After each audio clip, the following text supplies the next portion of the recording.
The Israel-Palestinian conflict has significantly escalated overnight, with further airstrikes and rocket attacks from both sides. Tensions are spreading to other parts of the region, and there have been protests held around the world.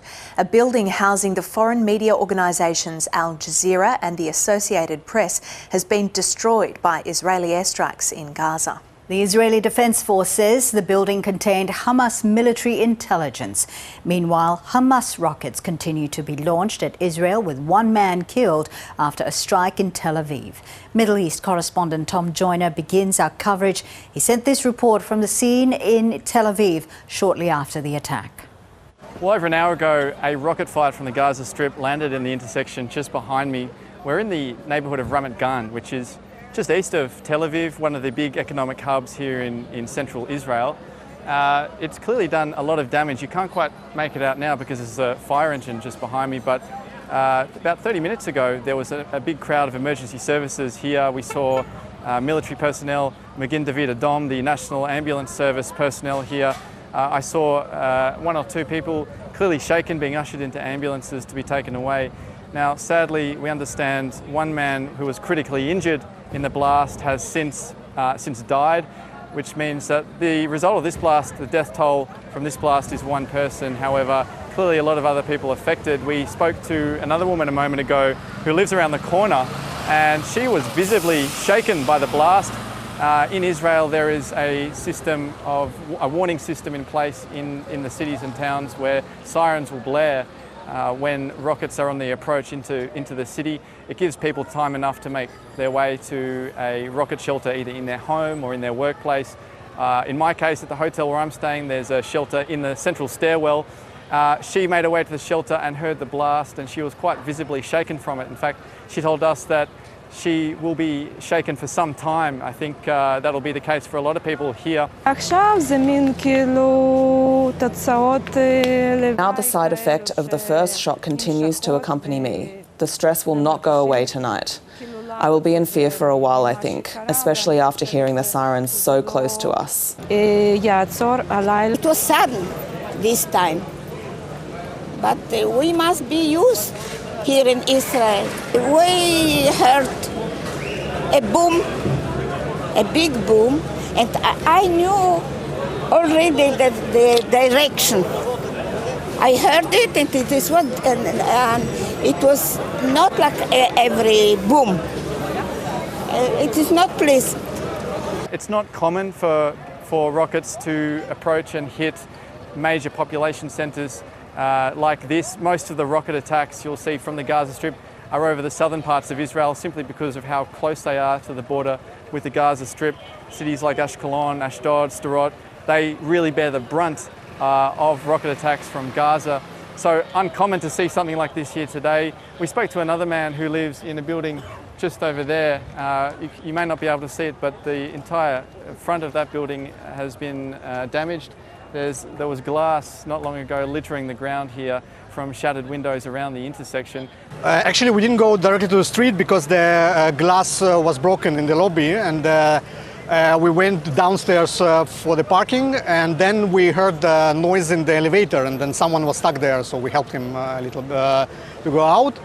And then we saw soldiers and policemen, and they told us to leave the building, and we just we left it. There's the charred out remains of a car just behind these police vehicles over here. But in the last 20 minutes, there's been a clean-up effort, street sweepers moving through like this one here, cleaning up some of the glass. In fact, some traffic has just started to resume in the last 5 or 10 minutes. We spoke to an older lady as well just before, who said that this is just part of life in Israel for many people.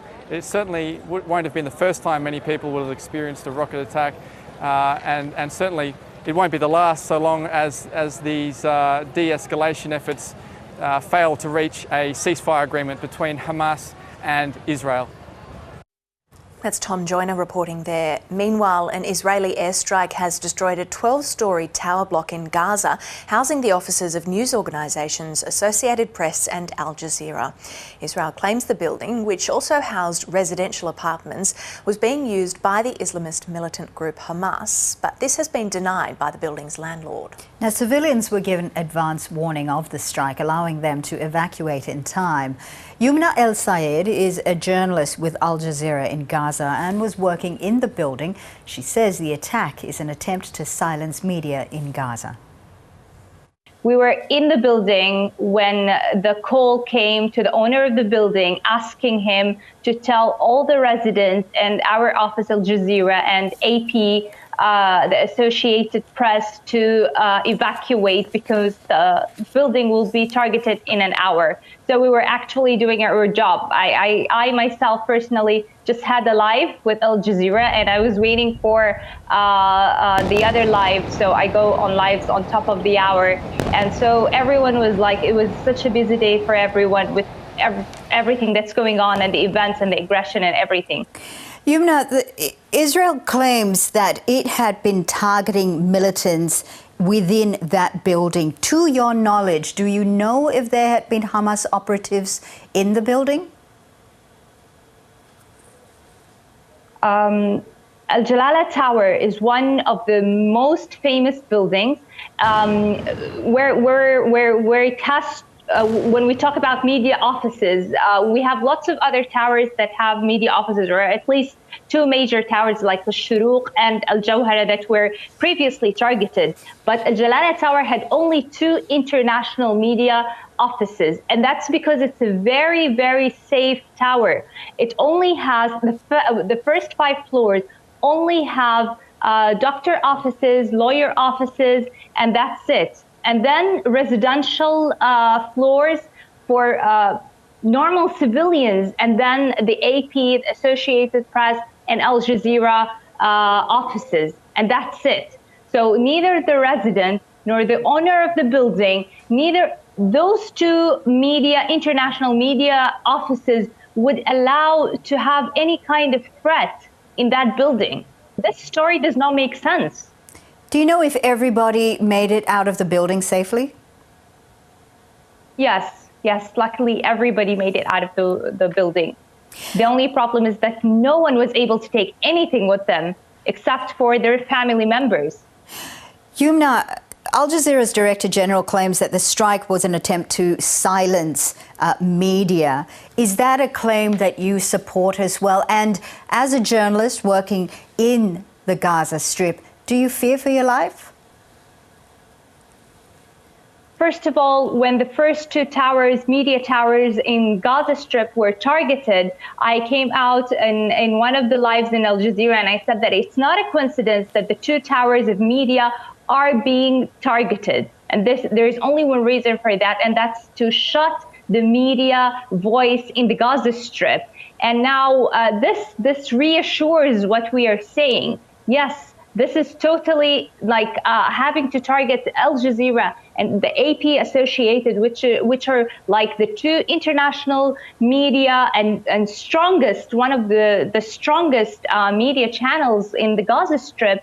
This just proves our claim that there's only one reason for that, and that is to eliminate and shut the voice of media in Gaza. And of course, for journalists in Gaza, I mean, Gaza is always an escalation zone and a war zone.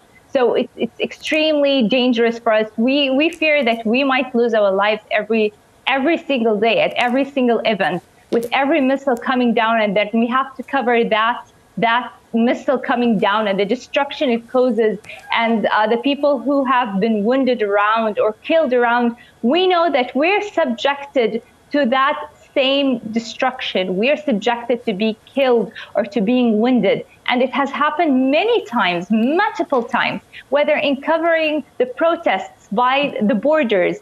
Lots of journalists were targeted and directly targeted by snipers. Mm-hmm. And that for itself proves that, yes, journalists in the Gaza Strip are targeted directly and deliberately.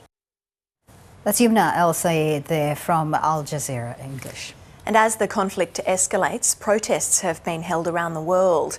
Thousands of people in nearby regions in the Middle East have joined protests in response to the violence, including in Lebanon, Iraq, Turkey and Jordan. Palestinians have also begun gathering across the occupied West Bank to mark the anniversary of the displacement of hundreds of thousands of Palestinians from what is now Israel during the 1948 war surrounding its creation. Meanwhile, riot police in Paris and Greece have used water cannon and tear gas against pro-Palestinian protesters. Thousands have marched to the Israeli embassy in London, and large crowds have also rallied in Berlin, Brussels and Madrid. And back home, thousands marched yesterday through the streets of Sydney and Melbourne in solidarity with the people living in the Palestinian territories.